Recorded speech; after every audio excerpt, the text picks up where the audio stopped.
Summer. Somewhere over the Atlantic Ocean, a Gulfstream G650 cuts through the clouds. Inside, Adam Neumann and his friends pass around joints. Smoke fills the cabin, $60 million worth of private jet, paid for by his company. By the time they land in Israel, the flight crew makes a discovery. A cereal box stuffed with marijuana. The plane's owner is horrified. They recall the aircraft immediately, but Neumann doesn't care, because by 2019, his company WeWork is valued at $47 billion. And while he's flying high, literally, 2,400 employees are about to lose their jobs. The valuation is about to crash to $8 billion. And Neumann? He will walk away with $1.7 billion. This is the story of how one man made a fortune by destroying his own company and convincing the smartest investors in the world that losing money was actually genius.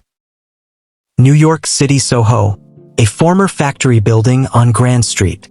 Adam Neumann stands in an empty space with his business partner Miguel McKelvey. 6'5", wild hair, barefoot, always barefoot. They're about to launch something, not just a business, but a revolution. At least that's what Neumann says. The concept is simple. Rent large office spaces, renovate them, divide them into smaller offices, and sublease them to startups, freelancers, and small businesses. It's called WeWork. But Neumann doesn't call it real estate. He calls it community, a movement, a new way to live and work. Before this, he tried everything. In 2006, he was selling baby clothes with built-in knee pads. Krawlers, he called it. Just because they don't tell you, doesn't mean they don't hurt. The idea failed. Babies didn't need knee pads.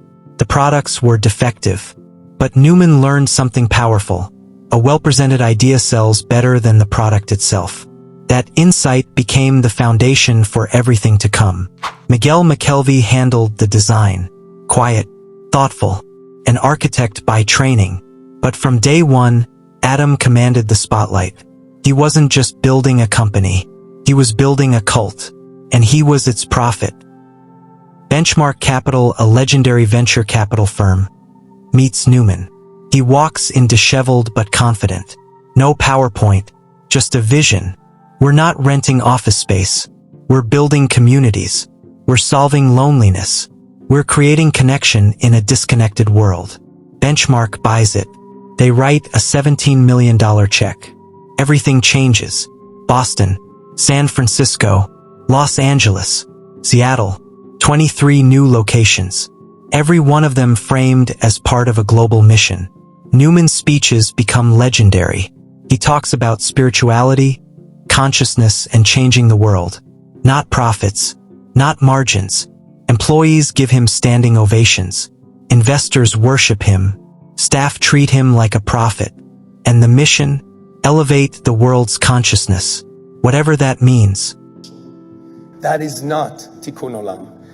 And when you come to Shabbat and you disconnect from technology and you connect to your children and you connect to your wife or husband and you connect to your loved ones and your friends and you connect to something greater than yourself, you suddenly remember why we're here and what it is all about. 2015 to 2018. WeWork explodes globally: London, Tokyo, Berlin, Sao Paulo, Shanghai. Over 100 offices across the world. Investors see unstoppable growth. But the truth is darker. Every new office loses money. Rent, renovation, furniture, staff, expenses pile up. In 2018 alone, WeWork loses $1.9 billion. Yet Neumann pushes for more. Profit doesn't matter, he says. Growth does.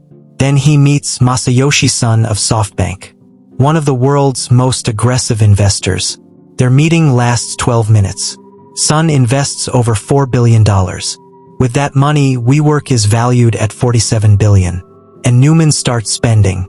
A $60 million private jet. Luxury homes. Parties. A lifestyle funded by investors. Employees beg for raises. They're told there's no money. Meanwhile, the jet crew spends days downloading shows onto Neumann's Apple TV system. It gets worse. He buys properties and rents them to WeWork, his own company paying him rent. He buys random companies with no strategy. He even sells the word "we" to his own company for $5.9 million.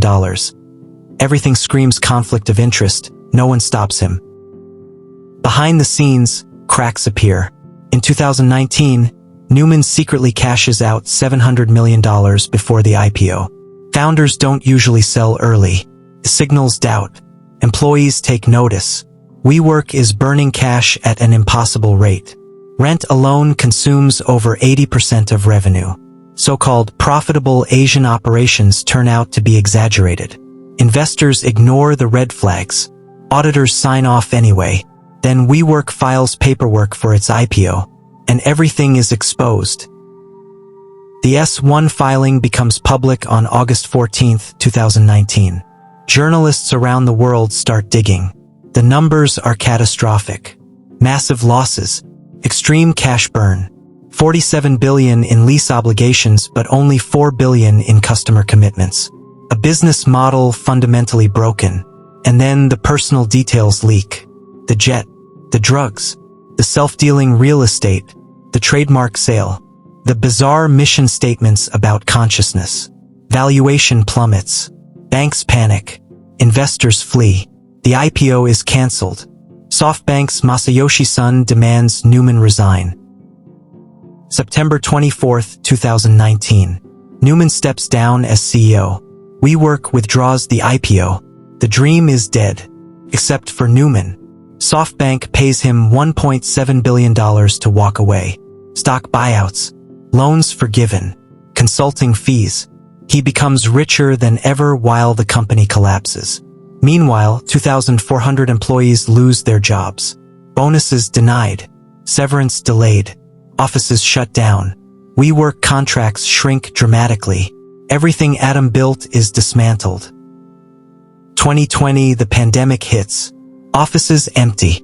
Remote work rises. WeWork's already shaky model implodes. 2021 WeWork goes public through a SPAC at a $9 billion valuation, down from $47 billion. 2023 WeWork files for bankruptcy, $18 billion in debt. One of the most complex bankruptcy cases in modern history. 2024 WeWork emerges from bankruptcy with fewer locations and new owners. And Neumann?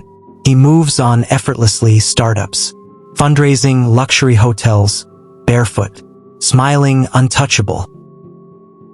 Charisma is not a business model. Neumann sold vision over reality. Investors bought hype over numbers.